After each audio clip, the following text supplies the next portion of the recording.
आज की कथा में हम जानेंगे कि आखिर गंगा में धोया हुआ पाप कहाँ जाता है। इसी संदर्भ में एक बार एक महर्षि ने सोचा कि सभी लोग पाप धोने के लिए गंगा जाते हैं, ऐसे में सारे पाप गंगा में ही समा जाते हैं। इस तरह तो गंगा भी पापी हो जाएगी। तो महर्षि ने यह जानने के लिए आखिर पाप जाता कहाँ है, तपस्या की। तपस्या करने के फलस्वरूप भगवान प्रकट हुए। तब महर्षि ने उनसे पूछा कि गंगा में जो पाप धोया जाता है वह कहाँ जाता है। तब भगवान ने कहा कि चलो इस बारे में गंगा जी से ही पूछते हैं। महर्षि और भगवान दोनों ने ही गंगा जी से पूछा कि हे गंगे, सब लोग तुम्हारे अंदर पाप धोते हैं, तो इसका मतलब क्या आप भी पापी हुई? तब गंगा ने कहा कि मैं कैसे पापी हो गई, मैं तो सभी पाप लेकर समुद्र को अर्पित कर देती हूँ। इसके बाद महर्षि और भगवान समुद्र के पास गए और उनसे पूछा कि हे सागर, गंगा सभी पाप आपको अर्पित कर देती है, तो क्या आप पापी हो गए?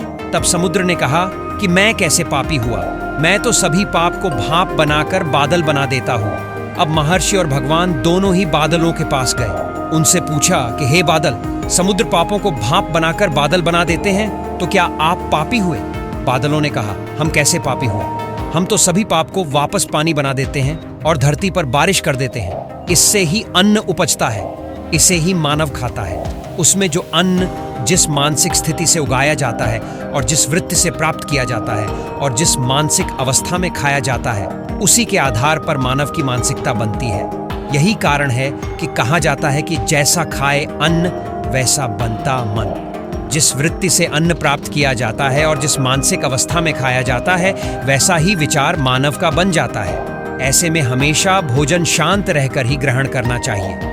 अन्न जिस धन से खरीदा जाए, वह धन भी श्रम और ईमानदारी का होना चाहिए। अगर आपको वीडियो अच्छी लगी हो तो वीडियो को लाइक और चैनल को सब्सक्राइब जरूर कर लेना। मिलते हैं अगले वीडियो में।